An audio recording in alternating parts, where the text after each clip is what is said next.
ऐसे भी दिखाता है, ऐसे भी दिखाता है उसको, ऐसे भी।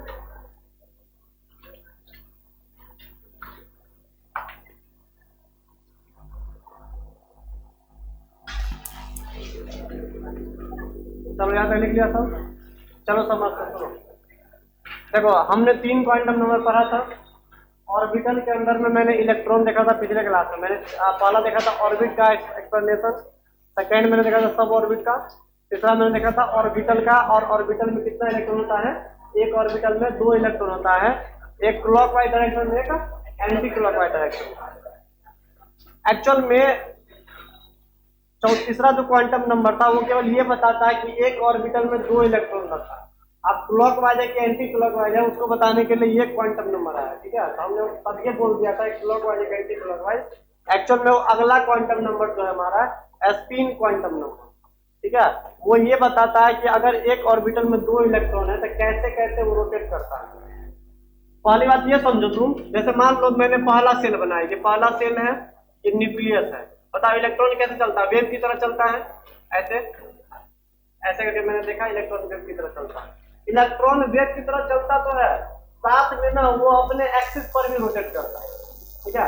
जैसे अगर बोले हम कि जो चंद्रमा जो है या जो पृथ्वी जो है, पृथ्वी क्या करता है? सूर्य के चारों तरफ क्या करता है? परिक्रमा करता है ना, रिवॉल्व करता है ना। साथ में वो अपने एक्सिस पर भी घूमता है ना, पृथ्वी अपने एक्सिस पर भी घूमता है, अपने धुरी पर भी घूमता है। बस वही चीज है यहाँ। इलेक्ट्रॉन जो है वो न्यूक्लियस के चारों तरफ कैसे चल रहा है? वेव की तरह चल रहा है, साथ में वो अपने एक्सिस पर भी घूमता हुआ चलता है। जैसे मान लो ऐसे करके इलेक्ट्रॉन चल रहा है, तो इलेक्ट्रॉन रुका हुआ नहीं चलता, अपने आप अपने एक्सिस पर भी क्या करता है? वो रोटेट करते हुए चलता है, ऐसे करके, ठीक है। तो अगर मैंने बोला एक ऑर्बिटल में मान लो ये पहला सेट में 2 इलेक्ट्रॉन है, तो एक क्लॉकवाइज डायरेक्शन में रोटेट करते हुए चलेगा और एक एंटी क्लॉकवाइज। मतलब एक इलेक्ट्रॉन अगर ऐसे से चल रहा है तो दूसरा इलेक्ट्रॉन कैसे चलेगा? उसके जस्ट अपोजिट डायरेक्शन में रोटेट करते हुए क्या करता है? वो ट्रेवल करता है। अब मैंने देखो क्या लिखा है यहाँ पे, spin quantum number which specifies, जो बताता है about spin off electron. Spin मतलब क्या होता है? घूमना। इलेक्ट्रॉन का घूमने के बारे में बताता है। कहाँ पे? इट्स ऑन एक्सिस, वो अपने एक्सिस पे घूम रहा है और अपने धुरी पे घूम रहा है। वो तो वेव की तरह चलता ही है, साथ में वो अपने एक्स पर भी क्या करता हुआ घूम रहा है, इट्स ऑन एक्स, ठीक है। तो वो बताता है स्पिन क्वांटम नंबर। एक इलेक्ट्रॉन सर्कुलर मोशन होगा, ऐसे करके भीतर चल रहा है, साथ में वो रोटेट भी कर रहा है। तो एक मान लो क्लॉकवाइज, दूसरा कैसे हुआ यहाँ पे एंटी क्लॉकवाइज। तो क्लॉकवाइज मतलब घड़ी की दिशा में, एंटी क्लॉकवाइज मतलब घड़ी के विपरीत दिशा में। इसका जो डिस्कवरी किया गया था, दो साइंटिस्ट थे, अनलेनबेक एंड गॉडविन, ठीक है, नाम याद रखना यहाँ पे। इसका जो डिस्कवरी किया था, किसने किया था? अनलेनबेक एंड गॉडविन ने किया था, स्पिन क्वांटम नंबर का डिस्कवरी किया था। स्पिन क्वांटम नंबर को किससे दिखाते हैं? वो लोग एस से डिनोट करते हैं। इसको ऐसे भी दिखा सकते हैं, इसको ऐसे भी लिख सकते हैं। अगर मान लो एक ऑर्बिटल में दो इलेक्ट्रॉन है, तो एक क्लॉकवाइज मतलब एक क्या करेगा, वो घड़ी की दिशा में, एक क्या घड़ी के विपरीत दिशा में। एक और बताओ, तो जितना बड़ा मैंने क्वांटम नंबर दिखा था, सबका कुछ ना कुछ वैल्यू था ना वहां पे। जैसे कि एक आप 1 से डिनोट करते हैं, अगर ऑर्बिट को स्टार्ट करते तो 1 से, अगर सब ऑर्बिट को बात करते तो 0 से। तो सबका अपना अपना नंबर था, तो इसका भी अपना नंबर है। अगर कोई बोलेगा क्लॉकवाइज डायरेक्शन में रिवॉल्व इलेक्ट्रॉन रोटेट कर रहा है, तो क्या बोलेंगे उसके लिए? प्लस हाफ बोलते हैं, नंबर एक दिया गया, नंबर याद रखना तुम, तो क्या बोलते हैं? +1/2। अगर एंटी क्लॉकवाइज में क्या बोलेंगे यहाँ पे? -1/2। इसका भी अपना वैल्यू एक है, ठीक है। तो कुल मिला के यहाँ पे हमारा क्वांटम नंबर खत्म हो गया। 4 क्वांटम नंबर था, एग्जैक्ट नंबर ऑफ इलेक्ट्रॉन का लोकेशन पता चल गया। पहला ऑर्बिट के बारे में, दूसरा सब ऑर्बिट के बारे में, तीसरा ऑर्बिटल के बारे में। अगर ऑर्बिटल में दो इलेक्ट्रॉन होता है, एक क्लॉकवाइज एक एंटी क्लॉकवाइज घूमता, तो वो किसने बोला था? स्पिन क्वांटम नंबर बोला था। एक को बोलते हैं प्लस हाफ, एक को क्या बोलते हैं यहाँ पे हम? Minus half. अब इससे किस टाइप का क्वेश्चन बन सकता है? कुछ क्वेश्चन कराएंगे, फिर हम आगे बढ़ेंगे।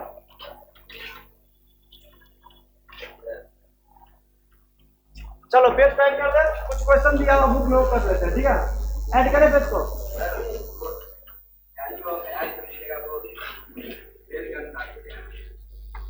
ये एच का जो वैल्यू है, जैसे मान लो ये ऑर्बिटल के अंदर है बोलता।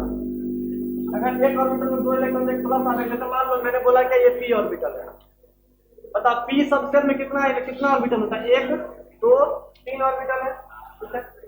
ऐसे दो, अगर मान लो मैंने बोला इसके अंदर दो इलेक्ट्रॉन है, एक क्लॉकवाइज एक एंटी क्लॉकवाइज, क्लॉकवाइज एक एंटी क्लॉकवाइज, एक क्लॉकवाइज एक एंटी क्लॉकवाइज। अगर एक ऑर्बिटल में दो इलेक्ट्रॉन है, तो एक का वैल्यू कितना होगा? +1/2। तो दूसरा कितना होगा? -1/2। एक का +1/2 तो दूसरा कितना होगा? -1/2। इस तरीके से बता दो। ये नहीं बोलेगा सब कुछ तुम जोड़ो। अगर एक ऑर्बिटल में दो इलेक्ट्रॉन, दोनों का वैल्यू बताओ, एक प्लस हाफ होगा, एक माइनस हाफ होगा। चलो पेज ऐड कर रहे हैं। देखो तो किस टाइप का क्वेश्चन यहाँ पूछा हुआ, करते हैं एक क्वेश्चन हम।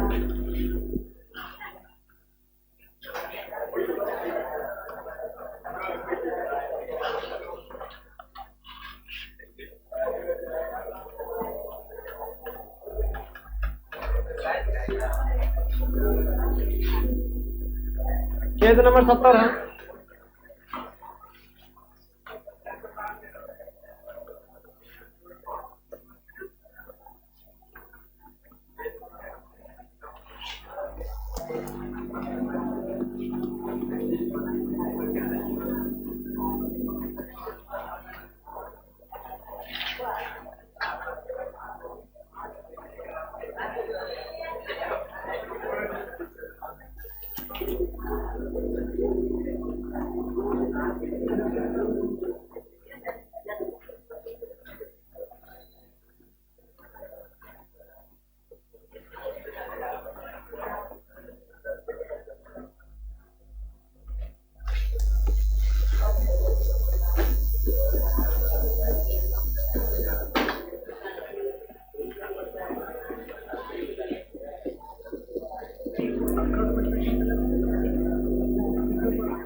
देखो तो यहाँ पे कितना हो गया, 3 3 6, ये तो 6 तो दिया हुआ तो क्वांटम नंबर मेरा क्या है, इसमें देखो तो कौन सही है कौन गलत है, देखो बना के चेक करते हैं, पहले लिखो उसको बनाते हैं क्या है,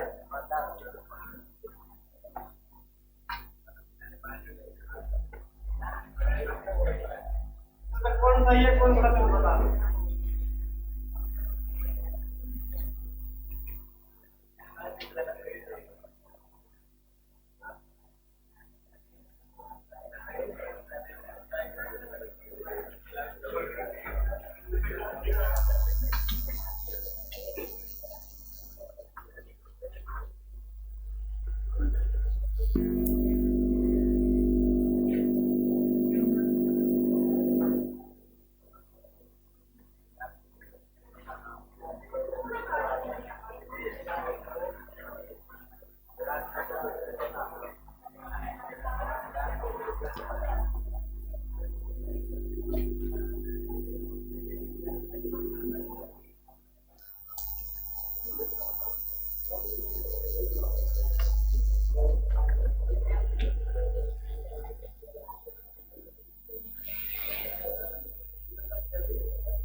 सुनो देखो तो इसमें 6 तो मैंने दिया है, कौन सही है कौन गलत है ये बताना। सुनो, explain giving reason which of the following sets of quantum numbers are not possible. इसमें कौन सा सेट ऐसा है जो पॉसिबल नहीं है, बताओ। जैसे n बराबर 0 है, क्या सेल कभी 0 होता है? n बराबर 0, हम 1 से स्टार्ट करते हैं, क्या 0 संभव है? नहीं संभव है। तो बताओ ये सही है गलत है? गलत है। बोला रीजन बताने का, तो रीजन नहीं बता सकता है कि सेल को हम 1 से स्टार्ट करते हैं, 0 सेल होता ही नहीं है, तो रीजन लिखना पड़ेगा। तो अपना रीजन हम समझा दिया, ये नहीं होगा। क्या देखो, हाँ n को 0 से, तो ये सही है, लेकिन क्या n बराबर 0 यानी 0 सेल में क्या n बराबर 0 हो सकता है? नहीं हो सकता है। यानी n का वैल्यू जब 1 लेंगे तभी n का वैल्यू 0 लेते हैं, तो पहले n 0 पॉसिबल ही नहीं है। जब एक सेल बनाएंगे तभी तो उसके अंदर बात कर पाएंगे, सेल है ही नहीं आता ना। ये हमारा क्या है? गलत। क्या दूसरा सही है? देखो चेक करो, देखो सही है गलत है, चेक करो तो। पहला सेल है, ठीक है, पहला सेल है। बताओ n को क्या बोलते हैं हम लोग? s बोलते हैं। s का वैल्यू 0 होता है n के लिए, मतलब s के l का वैल्यू क्या होता है इसके लिए? 0 होता है। तो बताओ n बराबर यानी 1, यानी पहला सेल में क्या l बराबर 0 पॉसिबल है? चलो बनाते, देखो ये न्यूक्लियस है, ये हमारा मान लो पहला सेल है, ठीक है। पहला सेल में क्या होता है? k। पहला सेल का नाम क्या होता है? k। बताओ पहला सेल के अंदर में ऑर्बिटल का नाम क्या होता है? सब ऑर्बिटल, s सब ऑर्बिट होता है। s सब ऑर्बिटल, बताओ इसमें क्या होगा? एक ऑर्बिटल होता है। क्लियर है? ठीक है। बताओ यहाँ पे n का वैल्यू कितना होगा? एक, तो बताओ n का वैल्यू 1 है तो इस सेल के लिए n का वैल्यू कितना होगा 0। अगर n का वैल्यू 0 है तो n के अंदर जब दो इलेक्ट्रॉन जो रखा होगा ऑर्बिटल में, एक का वैल्यू होगा प्लस हाफ, एक का क्या होगा यहाँ पे माइनस हाफ। तो इसमें से मान लो कि एक ही इलेक्ट्रॉन है या दो इलेक्ट्रॉन से हमको मतलब नहीं है। क्या हमारा n का वैल्यू 1 है, चलो ठीक है 1 है। क्या n का वैल्यू 0 हो सकता है, 0 हो सकता है पहले से लिख दिया, सही है, ये भी हमारा सही है। बताओ l का वैल्यू 0 है तो l का वैल्यू 0 तो बताओ m का वैल्यू क्या 0 होगा, होगा। देखो तुम चेक करो m का वैल्यू कैसे निकालते हैं, माइनस l से प्लस l तक। तो माइनस 0 से प्लस 0 क्या होगा 0, यानी ये भी क्या हमारा सही है। अगर ये सही है जिसमें इलेक्ट्रॉन रखा हुआ माइनस हाफ, क्या ये सही है, हो सकता है प्लस हाफ और माइनस हाफ, सब में एक ही दिया हुआ है, ऐसा कोई मतलब नहीं है। इलेक्ट्रॉन इसका मतलब क्या है, एक इलेक्ट्रॉन होगा एंटी क्लॉकवाइज डायरेक्शन में होगा, इसका मतलब तो ये है, ये भी तो सही है यहाँ पे। तो बताओ ओवरऑल सही है गलत है, सही है, बात क्लियर हो रहा है, ठीक है। अगला क्वांटम नंबर देखो, क्या ये सही है, चेक करो तो कैसे l बराबर क्या 1 पॉसिबल है पहला सेल का, पहला सेल के अंदर में l का वैल्यू कितना होता है, क्या 1 होता है, नहीं होता है। तो l का वैल्यू 1 पॉसिबल है ही नहीं, क्या हो जाएगा हमारा, गलत हो जाएगा। हाँ दूसरा सेल में हो सकता है 0 और 1 दोनों हो सकता है, लेकिन पहला सेल में l का वैल्यू 1 पॉसिबल नहीं। आप बताओ तो ये तीन आंसर सही बताओ, तुम मुझे सही नहीं गलत है, कौन बोला गलत, खड़ा हो जाओ तो 3 नंबर कौन बोला गलत। चलो देखो अब बताओ पहला सेल का कौन सेल आएगा, दूसरा सेल, दूसरा सेल के लिए n का वैल्यू कितना होगा 2 के बराबर। बताओ सेकंड सेल में कितना सब ऑर्बिट होता है, 2s होता है, क्या होता है p, यानी 0 होगा और 1 होगा। तो बताओ n बराबर 2 है, ठीक है। क्या l का वैल्यू 1 पॉसिबल है, इसमें 1 पॉसिबल है। देखो ये पॉसिबल वैल्यू है, क्या n का वैल्यू 2 है तो क्या l का वैल्यू 1 पॉसिबल है पॉसिबल, सही है। क्या m का वैल्यू 0 पॉसिबल है, यहाँ पे 0 हो सकता है। m का वैल्यू कैसे निकालता है, माइनस l से प्लस l, यानी 0 जाएगा 0, यानी -1 से +1 तक, -1 0 और +1 क्या 0 आ सकता है, आएगा, ये भी सही है। ये तो सही होगा, ये माइनस हाफ या प्लस हाफ, यानी कुल मिला के हमारा क्या है, सही है। चलो ई नंबर चेक करो तो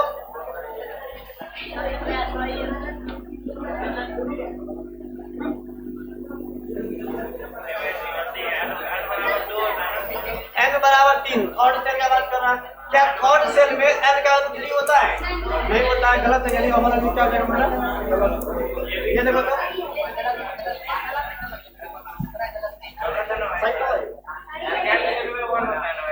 ये थर्ड सेल है, थर्ड सेल में l का वैल्यू क्या है, 1 हो सकता है।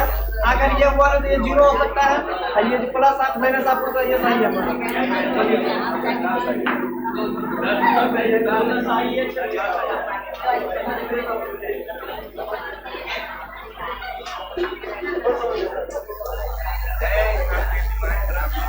चलो खड़ा हो जाओ, बताओ n बराबर 0, क्या 0 सेल पॉसिबल है, पॉसिबल नहीं तो क्या सही है गलत होगा, गलत होगा, क्योंकि n का वैल्यू क्या है, ये हमारा प्रिंसिपल क्वांटम, देखो ये हमारा प्रिंसिपल क्वांटम नंबर है, ये हमारा एजीमुथल क्वांटम नंबर है, ये हमारा मैग्नेटिक क्वांटम नंबर है, ये हमारा स्पिन क्वांटम नंबर है, 4 क्वांटम नंबर है। तो क्या नंबर ऑफ सेल 0 हो सकता है, नहीं हो सकता, यानी कहीं ना कहीं क्या हमारा गलत। समझ देखो साथ में, समझ बोला नहीं ना। हाँ सेकंड देखो, क्या n बराबर 1 पॉसिबल है, 1 सेल हो सकता है, ठीक है।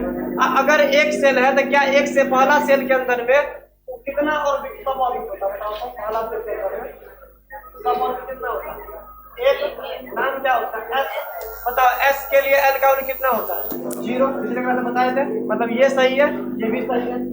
अगर ये 0 है तो m का वैल्यू कैसे लिखते हैं, -l से +l तक दिखाए थे, m का वैल्यू कैसे निकालते हैं, -l से +l तक। तो बताओ m का वैल्यू 0 क्या पॉसिबल है, पॉसिबल है, ये भी क्या हो जाएगा सही। और अगर उसमें अगर इलेक्ट्रॉन है तो माइनस हाफ या प्लस हाफ पॉसिबल है, तो ओवरऑल ये क्या हो जाएगा हमारा, सही हो जाएगा। इसके लिए देखो टेंशन नहीं है, एस के लिए टेंशन नहीं है, प्लस हाफ या माइनस हाफ होगा ही। चलो इसमें चेक करो, n बराबर 1 पहला सेल, क्या पहला सेल में s पॉसिबल है, s आता है, एस के लिए कौन सा वैल्यू था? 0। क्या पी पॉसिबल है? पी नहीं आता है, वैल्यू क्या 1 होगा? नहीं होगा, तो ये क्या हो जाएगा हमारा?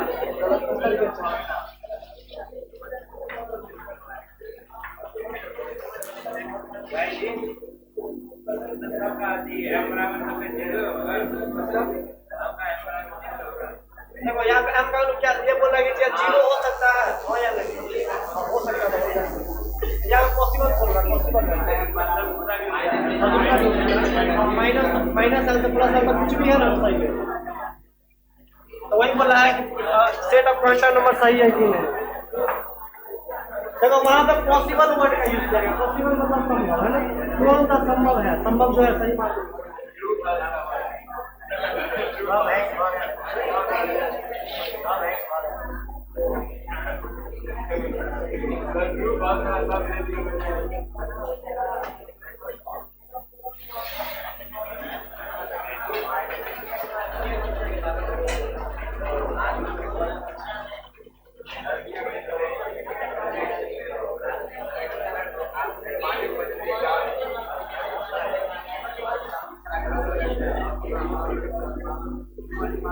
चलो लोग क्वेश्चन हो गया, अगले क्लास में हम आगे बात करेंगे। एक मिनट को लाओ तुम लोग क्या पढ़ के आता होगा पूछते हैं।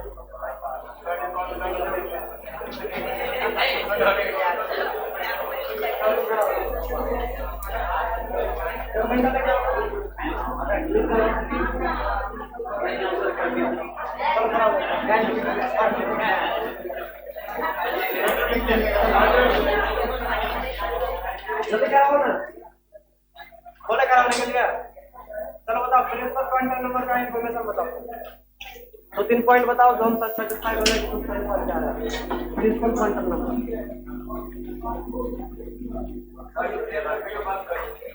कहाँ से संबंध करो तो 4 क्वांटम नंबर खत्म हो गया, अगले क्लास में नया टॉपिक स्टार्ट होगा, इसमें लास्ट टॉपिक है, फिर चैप्टर खत्म हो जाएगा। जोर से बोलो, सब सुनेगा, सब याद करेगा, बोलेगा के बारे में बोलने ठीक है।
तुम बताओ मैग्नेटिक क्वांटम नंबर के बारे में।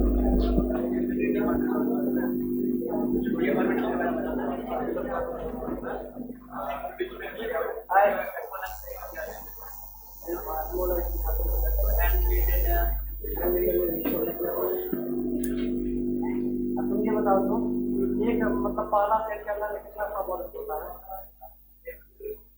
1 2 3 4 ये पता नाम क्या है? एस समूह में कितना ऑर्बिटल होता है?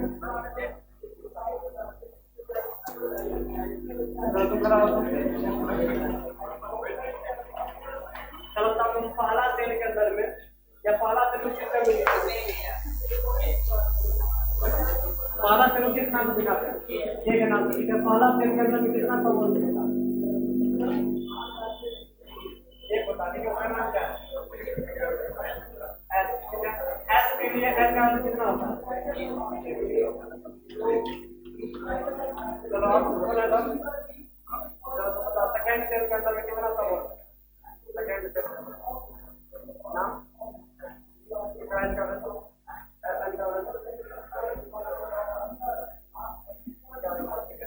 के अंदर कितना ऑर्बिटल होता है? चलो लड़कियों को करेगा। चलो तुम बताओ प्रिंसिपल पॉइंट ऑफ व्यू के बारे में। आपको कैसे लगता है आपको? हाँ क्या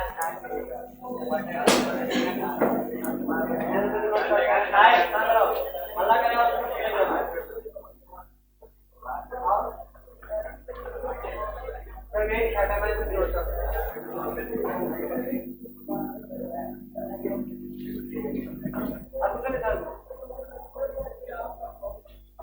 नंबर ऑफ केयर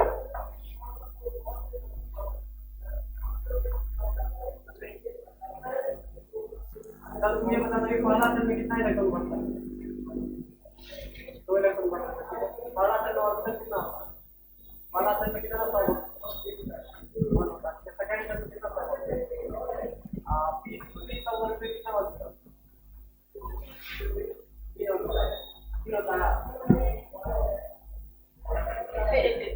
20 सब में कितना बनता है? 20 सब में के अंदर कितना बनता है? अगर बताया तो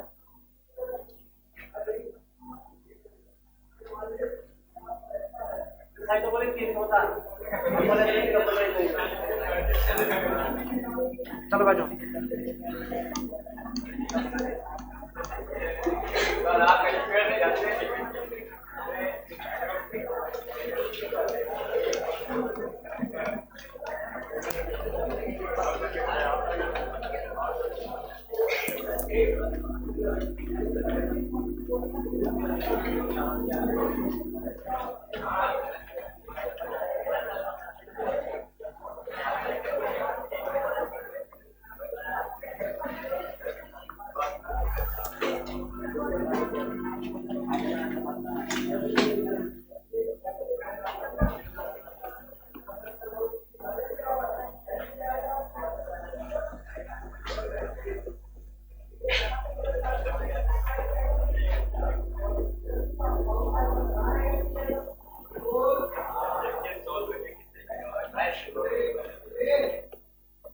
प्रतिवाला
तो वो सब लास्ट पेज में आएगा। हंट शुरू करना है, हंट शुरू करना है, एक करना है पॉलीइलेक्ट्रिकल प्रेशर करना है, करेंगे बाद वोल्ट नहीं हंट शुरू करना है। हंट शुरू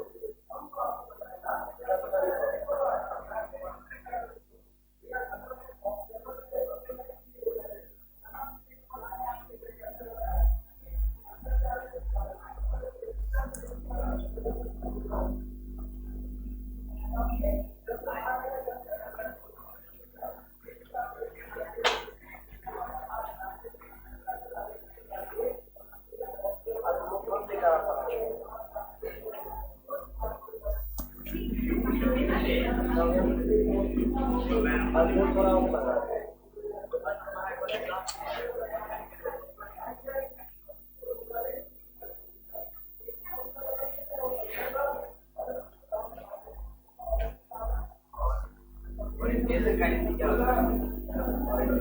ओरिएंटेशन मतलब सजा हो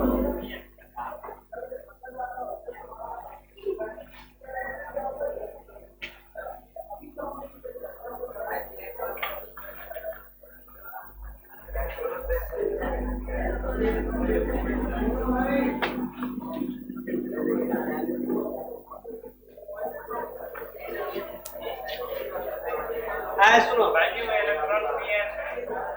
px py electron in orbital. चलो एक बार सुनो तो, देखो हम प्रिंसिपल क्वांटम नंबर लिखे थे, ये हमको ऑर्बिट के बारे में पता था, ये तो सबको पता है। साथ में साइज ऑफ ऑर्बिटल भी बताता है, ऑर्बिटल का इंफॉर्मेशन सब थोड़ा थोड़ा रखता है, ये बात याद रखना। डायरेक्ट तुम बोला कि ऑर्बिट के बारे में बताता है, साथ में तुम ये भी बता सकता हो उसमें साइज ऑफ ऑर्बिटल बताता है। जितना सारा क्वांटम नंबर है कुछ ना कुछ ऑर्बिटल का इंफॉर्मेशन रखता है। हाँ, ये मैग्नेटिक क्वांटम नंबर है, वो ऑर्बिटल के बारे में बताता है, लेकिन साथ में ये क्वांटम नंबर भी ना कुछ ऑर्बिटल के बारे में बताता है। जैसे समझते हैं, पहला क्वांटम नंबर जो है वो बताता है साइज ऑफ ऑर्बिटल। कैसे समझते हैं, मान लो ये हमारा ना न्यूक्लियस जस्ट पास है, तो इसमें क्या है एस है, अगला जाएंगे यहाँ पे मान लो सेकेंड चेन के अंदर में, तो बताओ इसमें क्या होता है, एस होता है और क्या होता है, पी होता है। अब तुम चेक करो तो इसके अंदर में जो एस का ऑर्बिटल होगा और इसके अंदर में जो एस का ऑर्बिटल होगा, बताओ जैसे जैसे दूर जाएंगे, बताओ एस का ऑर्बिटल बढ़ेगा ना हमारा, एस का ऑर्बिटल बढ़ेगा कि छोटा होगा, बढ़ेगा। हमारा न्यूक्लियस के पास में छोटा है, ज्यादा दूर जाएंगे हम यहाँ पे, तो बताओ एस का साइज क्या होगा, बढ़ेगा हमारा। तो हम बोल सकते हैं कि जैसे जैसे प्रिंसिपल क्वांटम नंबर बढ़ेगा तो ऑर्बिटल का साइज क्या होगा, इंक्रीज करेगा। तो मतलब एक ऑर्बिटल का भी इंफॉर्मेशन लगता है, ये याद रखना। क्वेश्चन आ सकता है, वो चार ऑप्शन में। प्रिंसिपल क्वांटम नंबर क्या बताता है, size of orbital, shape of orbital, orientation of orbital, all of this. तो केवल क्या बताता है, ये साइज ऑफ ऑर्बिटल बताता है, और ऑर्बिट के बारे में बताता है, ये साथ में ये भी बताता है, बोल सकता है। सेकेंड क्वांटम नंबर वैसे सबको मैंने लिखाया था वहां पे, ये बताता है shape of orbital. Principal quantum, ये अजूमत क्वांटम नंबर क्या बताता है कि ऑर्बिटल का शेप कैसा होता है, वो होता है स्फेरिकल होता है कि डंबल होता है कि डबल डंबल होता है, वो ये क्वांटम नंबर बताता है। तीसरा मैग्नेटिक क्वांटम नंबर जो है वो क्या बताता है, ओरिएंटेशन ऑफ ऑर्बिटल। अगर मैंने बोला पी सबसेल के अंदर में 3 ऑर्बिटल रखा हुआ है, तो उसका ऑर्बिटल ओरिएंटेशन बताता है, एक्स में ओरिएंटेटेड, वाई में, जेड में, ये बताता है। स्पिन क्वांटम नंबर क्या बताता है, spin off electron in orbital, clockwise या एंटी क्लॉकवाइज। चलो निकलो, अगले क्लास में आगे बात करें।